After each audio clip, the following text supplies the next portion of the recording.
Uh, Today, the topic which I'm trying to discuss is quite a boring one for me, at least, but it's very important. Um, it it also gives you uh, an insight that nothing is we are not spared from the knowledge of any topic. Okay, so even topic like in universal precaution or infection control is also responsibility of anesthetist, and they should have the knowledge, the baseline background knowledge. Okay, so what do you mean by universal precautions? Actually, practically speaking, because we are dealing with the patients, and a number of things are true for any physician, but because usually we are not only dealing with the patients with reference to the secretions and everything like the care which we are going to take, but also there is one thing which is not mentioned in the usual profile, because anesthetists can be a big source of infection itself to the patient if they are not making the medications carefully, if they are not discarding the syringes which were used for the previous patient. Okay, and there are a lot of confusion which and then like there is sometimes they are using same bt set, not bt set, this warmer or connection. They have confusion that if you are they are using through the clean port, there will be no problem. So like we have to be very careful about handling the patient. So universal precautions is not only the knowledge which we should have about this thing is not only ranging from occupational health problems which the paramedical staff or doctors can have. It is also the danger which is there to the patient from the paramedical staff. So it's a two-way traffic. So usually universal precautions is termed for and the body secretions, body fluids, blood, tissues. Okay, so which can be a source of infection or any transmission of any disease. Okay, so appropriate level of precautions necessary, determined according to the extent of possible exposure to blood and body fluid, and not because of the speculation of the infectious status of the patient. Okay, so the body fluids need to be treated for universal precaution: CSF, peritoneal fluid, pleural fluid, pericardial fluid, synovial fluid, amniotic fluid, urine, semen, vaginal secretions. Okay, any other fluid containing visible blood, including saliva. So how we do it usually? If we just try to have a concept like wearing of the gloves is a universal precaution, hand washing is universal precaution, wearing gowns, goggles, aprons, protective shields, face shields, shoes, shoe cover, and shoes. They are all coming in the general precautions which we should have. They are also like we can label it as PPE. What is meaning of PPE? Anyone can tell? Personal protective equipment. Okay. So, and also universal precautions in this is one component. The other component is not only that we are discarding, handling, sharp handling, even after passing cannula. Okay, or any sharp like medications, syringes. When we are covering it, there should be care to avoid needle stick injury as well.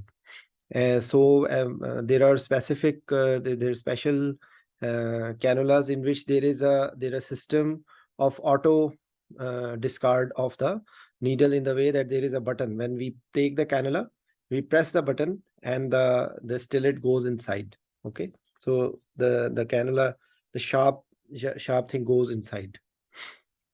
These cannulas are not available in every part of the world, in not in even every hospital in Saudi Arabia, but they were there in King Faisal where I used to work before. So these are all the things which you should be keeping in mind. Even for example, you are not putting the discards, needles and syringes and sharps even when you are opening the ampules, because back in Pakistan, a number of people, they are breaking it with the pen or anything hard, and all the glass is scattered everywhere. So actually, this is against the protocols. So that's why we should open the vial carefully, and even opening the vials without gloves or without protection is also a problem, because you can hurt yourself, and then it can create a problem. You can because when you have skin abrasion or skin lesions, skin like you have wound, then it you can also will be at more risk of getting the infections. Okay, so you have to take care for everything. Okay, and because one of the biggest message or one of the biggest thing which can prevent a number of infection, even if you are wearing gloves, but after you are wearing gloves but you are not having the hand washing properly. Okay, and you are not even removing the gloves properly, this can harm you or harm other people or other equipment. You are making everything contaminated. Okay, so that's why we have to be very careful about our body language, our attitude while working. Okay, so procedure for safe handling of sharps, procedure for safe disposal of sharps, management of blood and body fluid spillage. Okay, it will because I'm just trying to give you an idea, because this topic may be asked in oral exam, as well as this topic is actually for general information as well. So because being an anesthetist, being a paramedical staff, we should be knowing about these things. And it is also not only the source of communication of infection, there is also linkage between this thing and surgical site infection, because if you are not wearing proper mask, you are not handling the patient carefully, you are not having this like journal, you are not taking care of the preventing measures. Actually this you can become a source of infection, and this will be a source of surgical site infection. It will increase the chances of surgical site infection. Okay, so bacteria and viruses cannot penetrate intact skin. It is therefore vital to keep the skin in good condition and prevent cracking, chapping, and drying of the skin. Regular check skin for cuts and cover with waterproof dressing to allow adequate hand washing. Okay, following removal of gloves, hand wash. Ensure thorough drying of skin following hand wash. Okay, hand washing is very important. Hand washing is considered not only with the water, soap and water, but also with alcohol. You are cleaning it off after any touch and any procedure, any handling of the not only patient with the patient surroundings. And you should be having the hand wash as well as decontamination with the this with the alcohol. Okay, so microbes on human skin can be classified into two groups: resident flora, which are there always and different, and the transient contaminated flora. So easy to eliminate by scrubbing with soap and or detergent. This kind of microbe can be frequently found on skin of healthcare workers. So you have to do the hand washing before starting work, examination of patient, administering an injection, handling disinfected instruments, putting on gloves, going home. Okay, so examine and after examining a patient, handling instrument or potentially contaminated items or body secretions, removing gloves. Okay, so it's very important. So using the toilet or latrine and sneezing or coughing. Okay, this one a number of people knows. You can see the pictures. You are putting the fingers around and around. You are taking the tips of fingers. Okay, you are moving the palm on in a twisted way. Okay, and you are rubbing the thumb with the opposite side and repeat it to the other side. So this is the way you can find a number of videos for it. So you should need at least 40 to 60 seconds so that it's properly washed. Okay.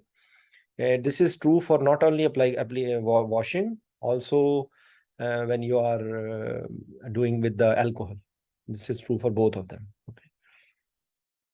They are saying the same thing, palm to palm, right hand palm over left hand back, and vice versa on the back side. Okay. So palm to palm, finger interlaced, and then back of the fingers with the nails areas, this thing for thumb and the rest of the fingers. Okay. So wearing of protective apparel provides a healthcare worker with a barrier between themselves and potential blood and body fluid. The common barriers are gloves, aprons, mask, eye protector, caps. That's what I just told you. Um, that's the utility of the gloves and mask. Prevents microorganism on the service provider's hands from coming in contact with the client. So these are simple details. You know everything.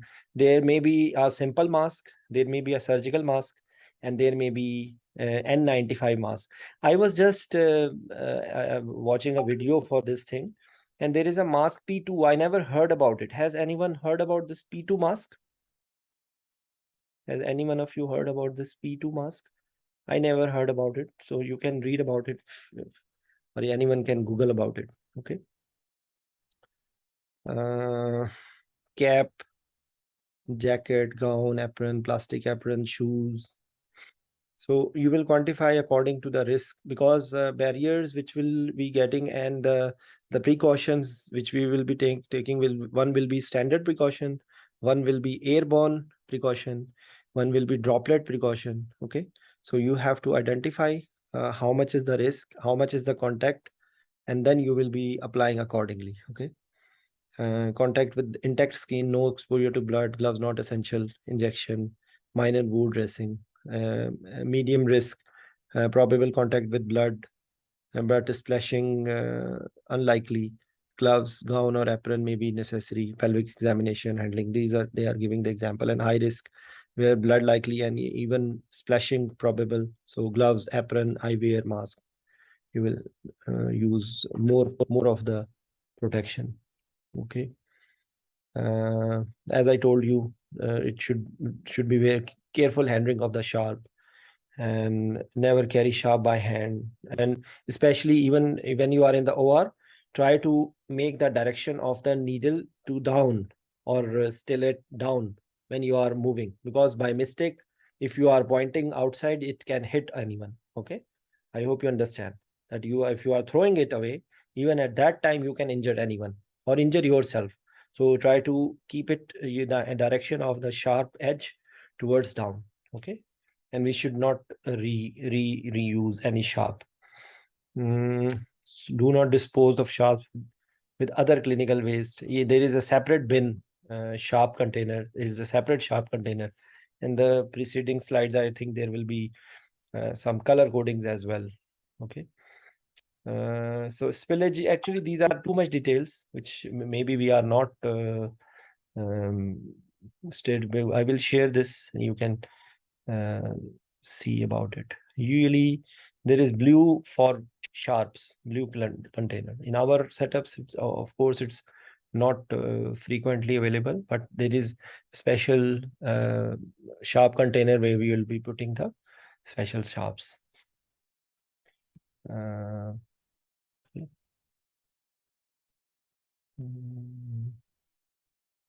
this is too much details. I don't think so. We are in this, all this laboratory equipment. Any comments, please, Shamail? Anyone wants to say something?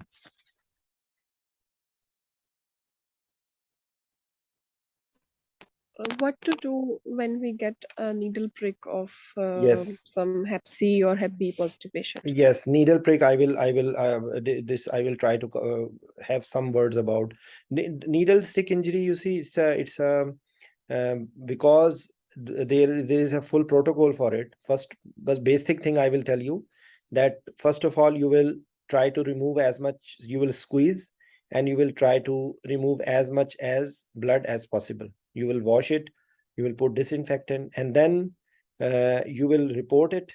Okay. And then you will take the MR, medical record number of the patient, and you will see the infectious status of the patient, about hepatitis B, hepatitis C, AIDS, and everything. And I think you need, if you are, for example, if this patient is known to have hepatitis B, for example, so you will be checking the titers. And rest of the thing, I think they will be starting according to different scenarios. You might need to have, if, for example, you develop viral loads later on, so you might need to have prophylaxis, post exposure prophylaxis with even with antivirals or something like that. I'm not sure that's the concept is like that. Okay. Just a second, please. Because today my main focus is on universal precaution. I had downloaded some of material related to sharp this needle stick. I will just try to show. This is from NCBI, and standard precautions, hand hygiene before handling, gloves, mask. And just a second. Yes. What do you mean by airborne? Airborne, and what is difference between airborne and droplet? Particles are where, just for example, because these days we are all talking about COVID. So is COVID droplet or airborne? COVID is droplet. Can COVID become airborne in some scenarios?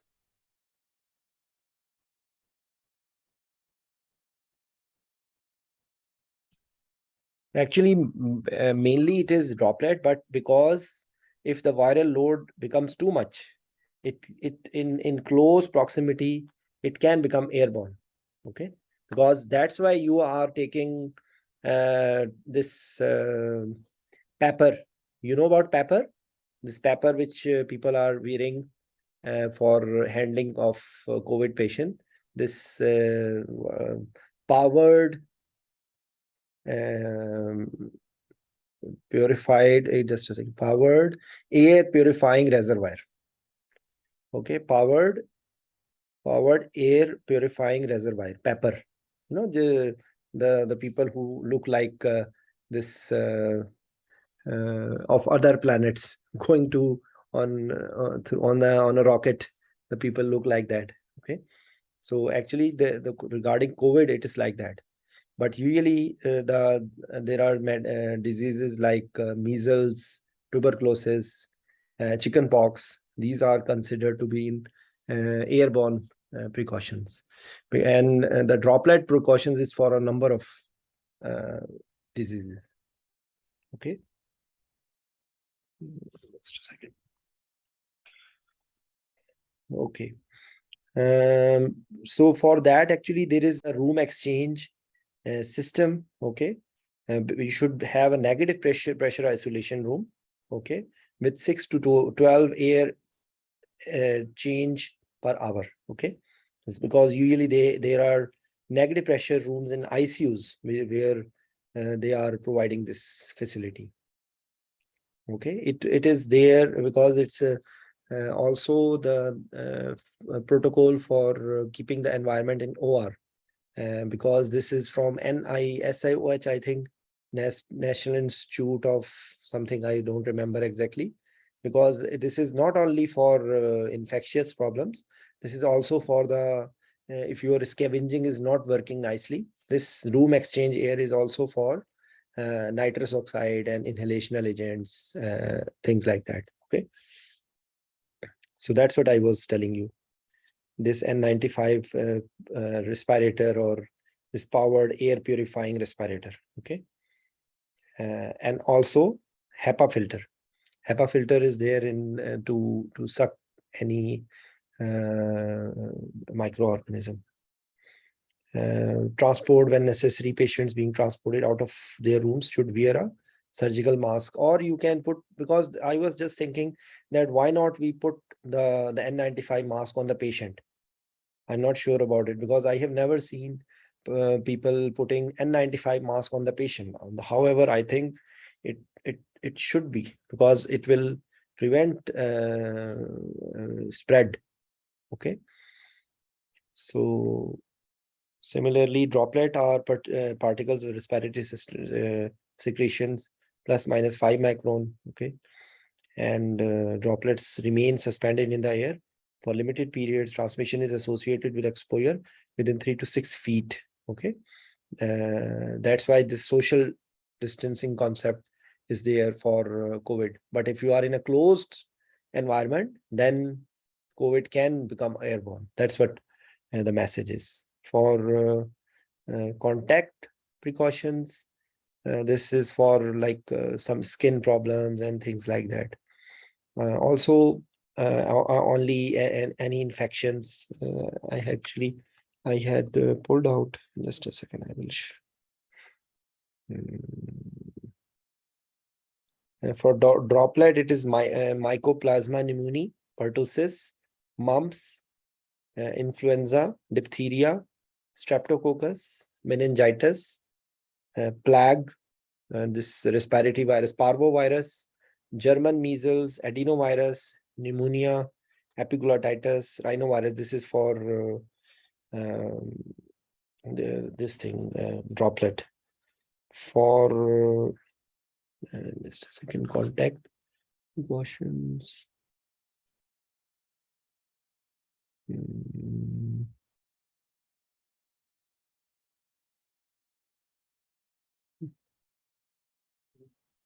You see these contact pressures, abscesses, okay, adenovirus, and bronchiolitis, okay, conjunctivitis, diphtheria, rotavirus, hepatitis.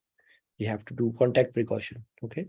Even you see, our mothers are very afraid of these lice. Now this no monkeypox, polio. This is a long list for contact precaution. Okay.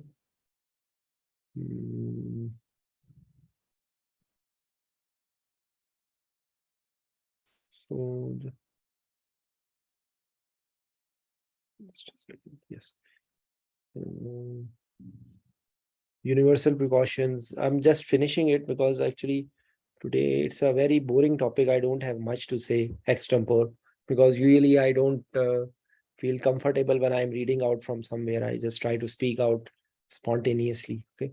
A set of precautions designed to prevent the transmission of pathogens via blood and other body fluids that may be considered potentially infectious to healthcare workers. So standard precaution is now being replaced with the universal precautions now being replaced with the term standard precautions. Standard precaution including precautions to prevent the transmission of infections by other transmission route, airborne, droplet, and contact, which I discussed already. Okay.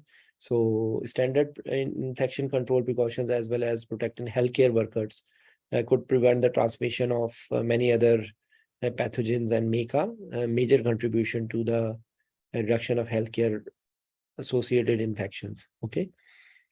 So these are the secretions we already discussed, and also hand washing, removal of safe handling and disposal of sharp, dealing of blood spills promptly, decontamination of equipment. We had discussed once, maybe 3 months before, I had a session on this decontamination. I will share the link for it as well. Needle stick. Okay. So needle stick injuries are common and affect some people more than others. Nurses are the largest single group and have high rates of injury over a limited time. Okay. So the chances 6.9% for hepatitis C, 0.15% for HIV. Okay. So is that in 1 in 14 chance of a needle stick with contaminated, and for HIV it is 1 in 660 chances. Okay. The figure for HIV is similar to estimates for US surgeons. Just a second, I will show you because I had needle stick.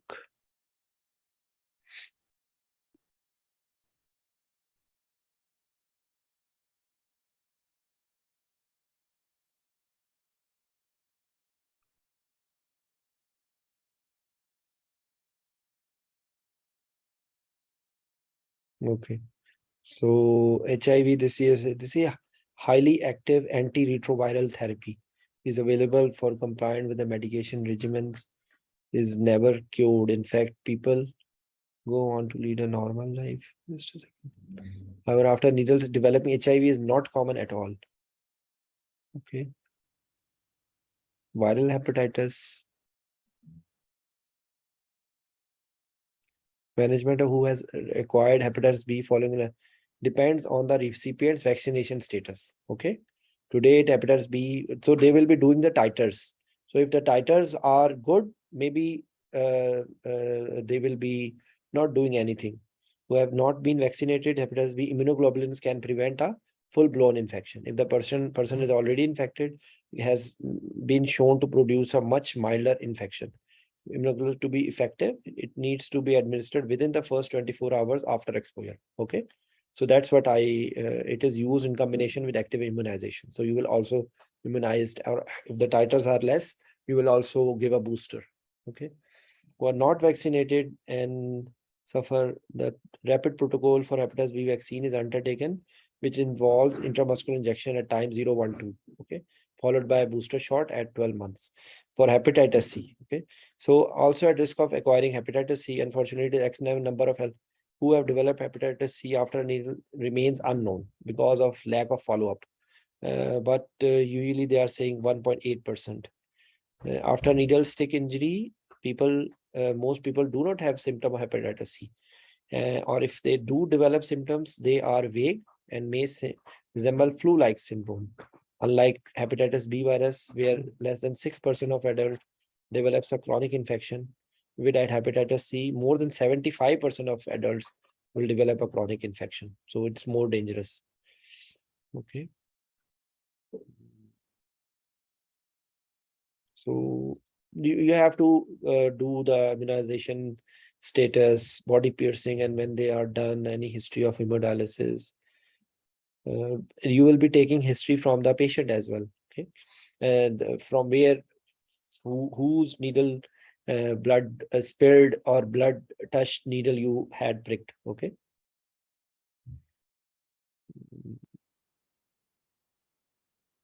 Actually, this topic is less exposed one. I will share with it with you people. Okay.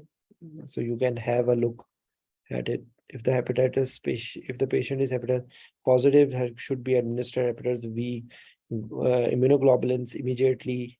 If the patient is negative, then there is no need to administer hepatitis B immunoglobulins. However, the head should strongly be recommended to get the hepatitis B vaccine. Okay, so I am clear about hepatitis B. For C and HIV, okay. So I will stop here. Okay. So when handling COVID patient, what should we do if PP is done accidentally at risk of contamination while doing intubation to patient? Of course, you can only pray. There are not much of the things you can do at that time. You can change it because you see the high risk time is when you are removing it, because at that time you can get infection. So you have to be very careful about it. Okay. You can wear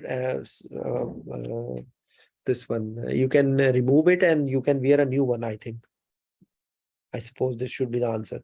Actually, there is a problem that in Saudi Arabia, ICU and anesthesia are separate. So number of things, because we are usually there are separate protocols for COVID patients. And now because people are out of this COVID fear, so nobody is worried about COVID now.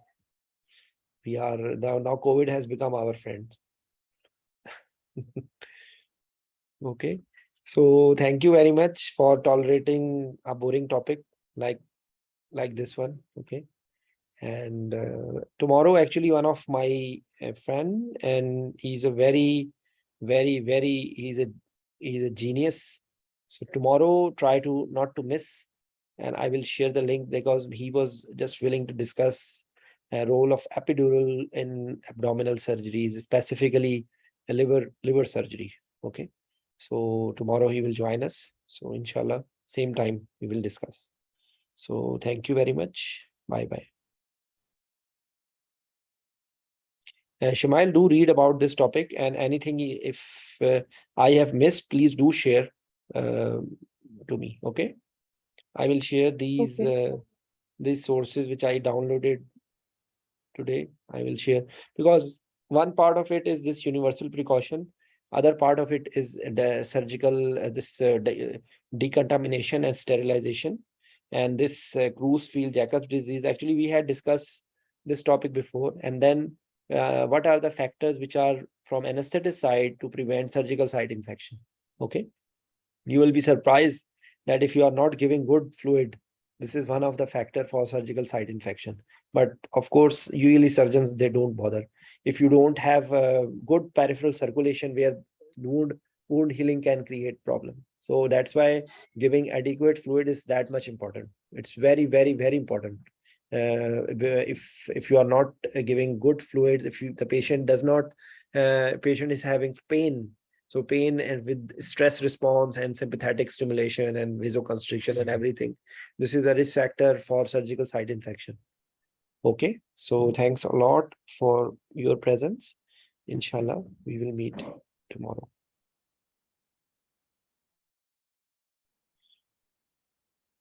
Actually, usually who wrote this message, Dr. Muhammad Arshad. Yes, actually, usually I don't like to. He's has already left. Usually, I don't like to have presentations. I usually like to discuss. That's why the topic which I don't have too much to speak out spontaneously, I don't feel comfortable. I want to discuss spontaneously, like we discuss anything. Discuss about politics, discuss about cricket, discuss about religion, discuss about our family trips or holiday trips. We should enjoy studies rather than taking it as a burden. Okay. Thank you very much. Bye bye.